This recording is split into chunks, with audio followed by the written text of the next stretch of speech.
नमस्कार। Class ninth chapter 2 उसका topic cover करते हैं glacier lake outburst flood. Glacier lake outburst flood GLOF। It is sudden and massive release of water from A glacier lake.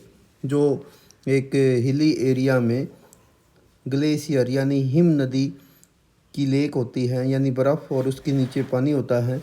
इस प्रकार की जो झील होती है उसका अचानक से टूट जाना। ग्लेशियर यानी हिम्स नदी, लेक यानी झील, आउटबर्स्ट अचानक से टूट जाना और उसके कारण से फ्लड आना। These lake are formed when the melting glacier accumulated water behind natural dam made of the ice loose rock debris, जिनको हम मोरेन्स कहते हैं। यानी ग्लेशियर के पीछे जब स्नो मेल्ट करती है तो पानी भर जाता है और वो अचानक से किसी दिन ये एक प्रकार का जो मोरेन यानी हिमोड होता है, तो वो अचानक से वो टूट जाता है, तो इस प्रकार की फ्लड आती हैं। GLOFs are among the most dangerous natural hazards in the mountain region, particularly in Himalaya, Andes and other glacier fed areas. उन एरिया में जहाँ पर ऊंचे पर्वतीय क्षेत्र होते हैं, जैसे भारत में हिमालय, नॉर्थ अमेरिका में रॉकीज, साउथ अमेरिका में एंडीज। इस ऐसे पर्वतीय क्षेत्रों के ऊंचे हिली एरिया में जहाँ पर स्नो कवर बहुत ज़्यादा होता है, वहाँ पर इस प्रकार की ग्लेशियर लेक आउटबर्स्ट फ्लड आ सकती हैं। When the natural dam hold the lake water fail, enormous volume of water rush downstream at high speed, causing several flooding, destruction of the infrastructure, loss of life and environment damage। जब अचानक से इस प्रकार की जो पहाड़ के पीछे जो ग्लेशियर होते हैं वो अचानक से टूट जाते हैं, तो वैली के अंदर अचानक से फ्लैश फ्लड आ जाती है और बहुत सारा पानी, लाखों लीटर पानी अचानक से नीचे वैली में पहुंचता है, जिसके कारण से जो है इंफ्रास्ट्रक्चर को लॉस होता है, लाइफ को लॉस होता है और इन्वायरमेंट का डैमेज होता है। जैसे आपको याद होगा 2013 में इसी प्रकार की ट्रेजिडी जो है वो उसमें केदारनाथ में हुई थी, जिसमें जो है चोराबाड़ी ग्लेशियर था जो है वो अचानक से उसमें टूट गया था। इसी प्रकार का वो हैवी रेनफॉल के कारण से भी ऐसा हुआ था। With rising global temperature acceleration glacier melt, the risk of GLOFs are increased in many part of the world. जैसे जैसे टेम्परेचर दुनिया का बढ़ता जा रहा है, ग्लोबल वार्मिंग हो रही है, तो जो ग्लेशियर हैं वो मेल्ट होने अधिक तेज़ी से बढ़ गए हैं। Causes of the globes।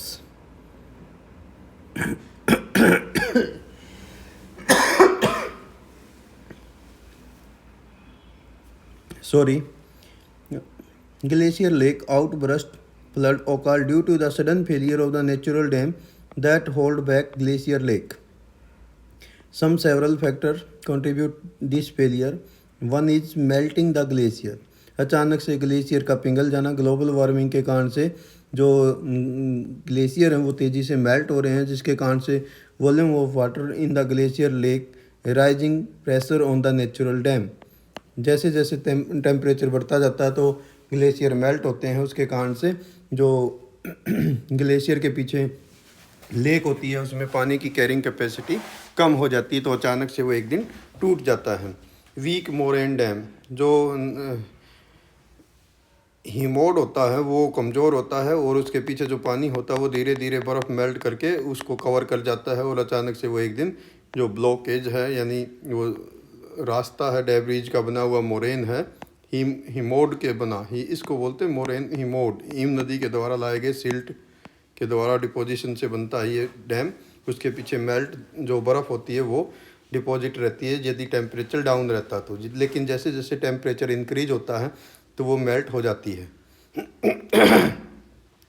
Ice एविलांच या landslide, falling ice rocks and landslide into the lake can create large waves that overlap the breach of the dam suppose करिए कि किसी एरिया में मान लीजिए यहाँ पर लेक हैं और ऊंचे पहाड़ी एरिया से अचानक बर्फ़ यहाँ पर गिर जाती है, तो उसके कारण से जो वेव्स जनरेट होती हैं तो वो लेक को ब्रस्ट कर देती हैं, जिसके कारण से अचानक से जो मोरेन है या डैम है वो टूट जाता है।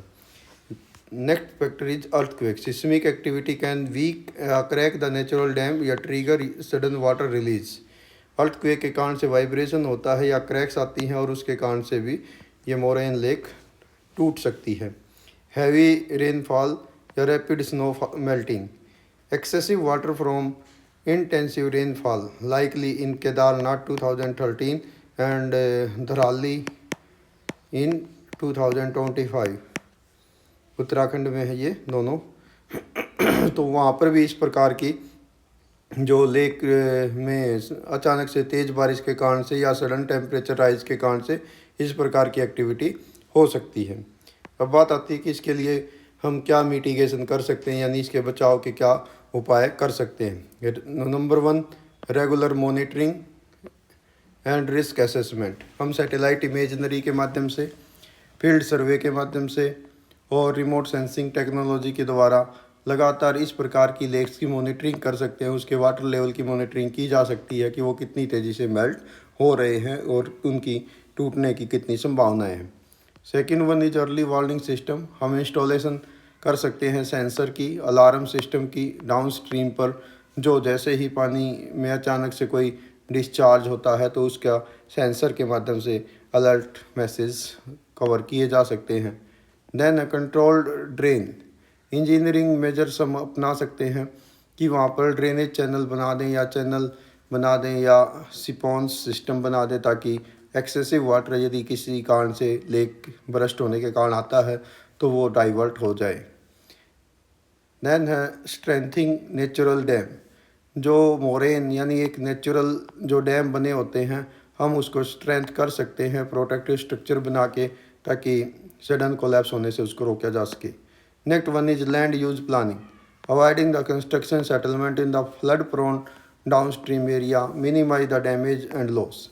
यदि किसी जो ग्लेशियर लेक के नीचे यहाँ पर मैदानी या वैली के अंदर बस्तियाँ बसने की संभावना, तो हम उसको रोक कर भी फ्लड जोन बनने से उसको बचा सकते हैं, रोक सकते हैं। Community awareness and preparedness. लोगों को हम एजुकेटेड कर सकते हैं, पॉपुलेशन को एवाकुएशन के लिए उनके रूट बना सकते हैं कि यदि इमरजेंसी हो जाए तो आपको कहाँ से बच के निकल जाना है। इमरजेंसी रिस्पांस सिस्टम प्लान बना सकते हैं, सेफ्टी मेजर्स अपना सकते हैं, उन लोगों को अवेयर किया जा सकता है, वहाँ से किसी अन्य एरिया में बसने के लिए प्रेरित किया जा सकता है। तो ये था ग्लेशियर लेक आउटबर्स्ट जो फ्लड है उससे रिलेटेड टॉपिक। नेक्स्ट टॉपिक हम अध्ययन करेंगे डस्ट स्टॉर्म्स का।